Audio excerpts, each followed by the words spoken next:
Next topic is cells of immune system. We have seen two types of immune system, that is innate immunity and acquired immunity. तो यहाँ पर अभी हम लोग देखते हैं सेल्स ऑफ इम्यून सिस्टम. जो इम्यून सिस्टम डेवलप होती है अपने बॉडी में, मीन्स एंटीबॉडी जो प्रोडक्शन होता है और एंटीजन को किल करते हैं, वो उसके लिए कौन से सेल्स रिस्पॉन्सिबल हैं. सी the cells of immune system, there are two types of cell present in our body: lymphocytes and antigen presenting cells. So first we will see what is lymphocytes.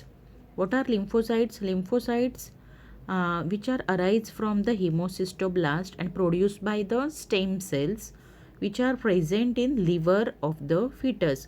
fetus में ये कहाँ present रहते हैं? liver में. And in adult they are present in the bone marrow. They are circulate in the body through blood and lymph, and most of they are stored in the lymph only. So these are the lymphocytes and antigen presenting cells. These cells engulf and destroy the pathogen. ये क्या करते हैं? जो भी antigen जो enter होता है body में, उसको क्या करते हैं? एनगल्फ मीन्स चारों बाजू से घेर लेते हैं और उसको डिस्ट्रॉय करते हैं. और जो भी एंटीजन रहता है प्रोसेस्ड किया हुआ, से डिस्ट्रॉयड पैथोजेंस और एजे मीन्स यहाँ पर एंटीजन का शॉर्ट फॉर्म है. प्रोसेस्ड एंटीजन वो कहाँ पर रखते हैं? ऑन देयर ओन सरफेस, अपने ओन सरफेस पे रखते हैं और वो सिग्नल देते हैं टी सेल्स को, हेल्पर टी सेल्स को, to kill the further, to stimulate the immune response. तो यहाँ पर देखिए ये थे antigen presenting cell. Then lymphocytes also has further two types, B lymphocyte and T lymphocytes. तो फर्स्ट हम लोग देखते हैं what are B lymphocytes. See B lymphocytes ये कहाँ पर प्रोड्यूस होते हैं? स्टेम सेल्स में प्रोड्यूस होते हैं and in the bone marrow, adult में ये प्रेजेंट रहते हैं. तो some lymphocytes are develop and differentiated in the basal lymphoid tissues, that is tonsils and Peyer's patches. तो जो भी सेल्स डिफ्रेंशिएटेड होते हैं टॉन्सिल्स एंड पेयर्स पैचेस में, उनको क्या कहते हैं? बर्सल लिम्फोइड टिश्यूज़ में ये डिफ्रेंशिएट होते हैं, मीन्स फर्दर डेवलपमेंट होता है उनका. तो those are called as B lymphocyte. यहाँ पर देखो बर्सल से यहाँ बी आया है, bursal means B lymphocytes. And what are T lymphocytes? These are differentiated into the thymus gland. यहाँ पर ये because of T lymphocytes नाम दिया गया है. thymus gland में जो differentiate होते हैं those are called as T lymphocyte, and जो basal lymphoid tissues में differentiate होते हैं those are called as B lymphocytes. तो ये जो cells रहते हैं B lymphocyte, they form humoral or antibody mediated immune response. It is called as antibody A mediated MI immune and system. तो ये ह्यूमरल और antibody body mediated immune system develop करते हैं, मीन्स एंटीबॉडी प्रोडक्शन यहाँ पर होता है. और यहाँ क्या होता है टी लिम्फोसाइट्स में? It form cell mediated immune system. ये सेल थ्रू ही एंटीजन को किल करने का काम करते हैं. Those are called as CMIS, cell mediated immune system. तो B because of B lymphocyte antibody production होता है, एंटीबॉडी प्रोडक्शन होता है और it is called as humoral. And यहाँ पर सेल मेडिएटेड होता है, it is called as CMIS, and it is humoral को ही कहते हैं antibody mediated immune response, that is AMIS. तो इनका एक्शन कैसे होता है? देखो मैकेनिज्म ऑफ एक्शन. अभी ये दो भी ये जो भी है एक्वायर्ड इम्यूनिटी, ये कब वर्क करती है? जब अपने बॉडी में एंटीजन एंटर होता है तो ये इम्यून रिस्पॉन्स होता है. तो यहाँ पर ऑब्वियसली जब भी एंटीजन मीन्स कोई भी माइक्रो ऑर्गेनिज्म जो डिसीज़ फैलाता है अपने बॉडी में, वो अपने बॉडी में जाने के बाद ये सिस्टम एक्टिवेट होता है. सी तो फर्स्ट देखते हैं बी लिम्फोसाइट जो है, जो bursal lymphoid means tonsils Peyer's patches में डिफ्रेंशिएट होते हैं, वो कैसे एक्शन करते हैं. See mechanism of action of B lymphocyte. They are activated by antigen means कोई भी फॉरेन पार्टिकल अगर अपने बॉडी में एंटर होता है तो, एंड हेल्पर टी सेल्स. तो वो बी लिम्फोसाइट को क्या करते हैं, स्टिम्युलेट करते हैं और एक्टिवेट करते हैं। And B lymphocyte produce memory B cells and plasma cells. तो ये प्लाज्मा सेल्स जो है वो बहुत इम्पोर्टेंट है, जो काम करते हैं प्लाज्मा सेल एंटीबॉडी प्रोडक्शन का। See further plasma cell produces antibodies and antibodies have different function, that is agglutination, opsonization and neutralization. ये हम लोग देखते हैं इसके डिटेल्स। फर्स्ट आप लोगों को ये समझ में आया जो भी बी लिम्फोसाइट्स रहते हैं वो कैसे एक्शन करते हैं, by the activated by antigen और helper T cells. And B lymphocyte produce memory B cells and plasma cell. तो प्लाज्मा सेल उनका मेन फंक्शन क्या है, प्रोडक्शन ऑफ एंटीबॉडीज़। और एक बार एंटीबॉडी प्रोड्यूस होने के बाद नेक्स्ट क्या है, होता है action agglutination, opsonization and neutralization. तो what is agglutination? See agglutination means what?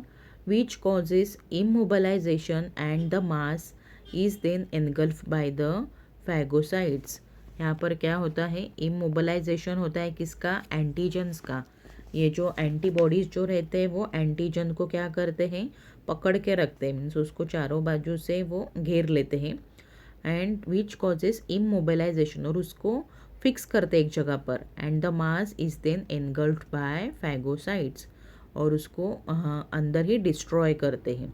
Then opsonization, coating of bacteria to facilitate their phagocytic by macrophages.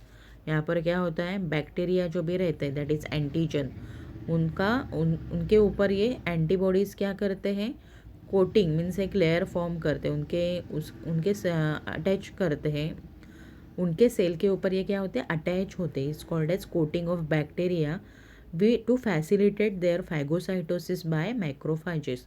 और जो मैक्रोफाजेस जो रहते हैं अपने बॉडी में वो एंटीजन को एनगल्फ एंड डिस्ट्रॉय करने का काम करते हैं, तो इनको वो एक्टिवेट करते हैं, ऑप्सोनाइजेशन।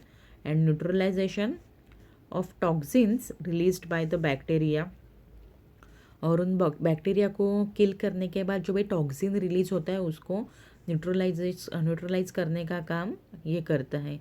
तो ये क्या है, 3 actions of antibodies. See agglutination means जो भी एंटीजन रहता है, फॉर एग्जांपल ये एंटीजन है, यहाँ पर समझो एंटीजन बैक्टीरिया है, तो एंटीबॉडीज़ क्या करेंगे, उसके ऊपर अटैच होंगे ऐसे एंटीबॉडीज़, ये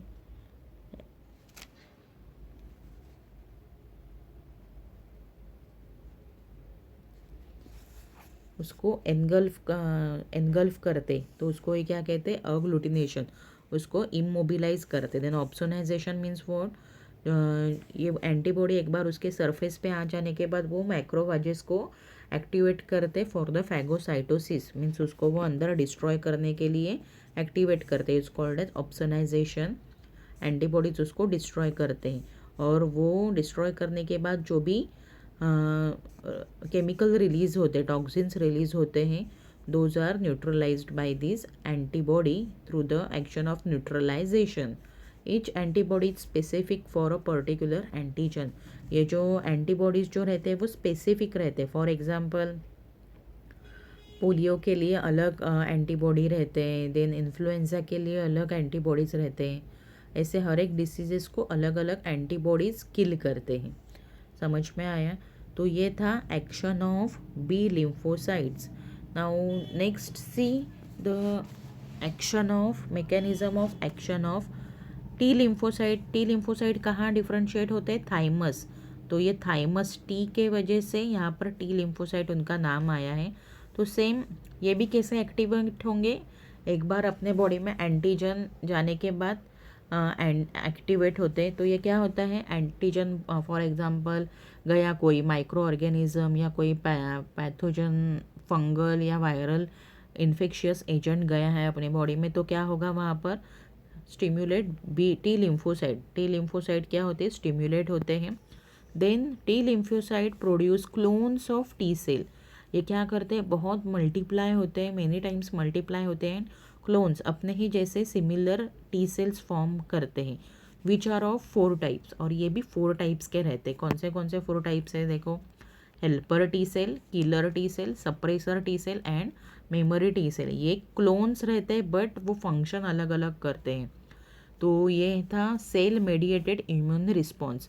अभी इनके फंक्शन क्या है वो हम लोग देखते हैं, क्या क्या फंक्शन है। See here, mechanism of response to T lymphocyte to antigen. A T lymphocyte responds to an antigen by producing clones of T cell that perform different function. और वो 4 types कौन से हैं? First is helper T cell. Now what is the function of helper T cell? See, helper T cell produce lymphokines that help in proliferation of other T cells, stimulation of B lymphocytes, macrophages etcetera. तो ये जो antigen produce करने वाले जो sales को क्या करता है, हेल्पर टी सेल स्टिम्युलेट करता है। यहाँ पर देखो, other T cells, stimulation of B lymphocyte. एक बार बी लिम्फोसाइट स्टिम्युलेट होते हैं मीन्स वहाँ पर एंटीबॉडी प्रोडक्शन भी होगा। एंड मैक्रोफाजेस वो जो रहते हैं वो फैगोसाइटोसिस का काम करते हैं, उनको ये हेल्पर टी सेल क्या करते हैं, प्रोलिफरेट करते हैं।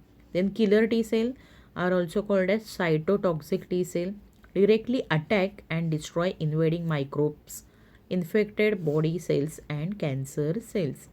They secrete perforins that form perforation in the infected cells and also release harmful toxins. समझ में आया? देन नेक्स्ट क्या है, suppressor T cell, suppress the human system. अभी ये सेल्स जो एक्टिवेट हुए हैं उनको स्टॉप करने का काम कौन करता है, suppressor T cell. Killer cell directly kill करते हैं एंटीजन को, एंड सप्रेसर सबको सप्रेस करने का काम करते हैं इम्यून सिस्टम को। एंड लास्ट क्या था अपना, see memory T cell. Memory T cell retain the memory of first encounter with the pathogen. तो ये मेमोरी टी सेल जो है वो क्या करता है, मेमोरी रिटेन करता है first encounter with the pathogen. Means वो याद रखता है कि नेक्स्ट टाइम अगर ये पैथोजन एंटर होता है बॉडी में तो उसको इस एंटीजन एंटीबॉडीज से किल करना है। समझ में आया? मीन्स उसके अगेंस्ट जो भी एंटीबॉडी फॉर्म होते हैं वो जल्दी जल्दी फॉर्म होते हैं।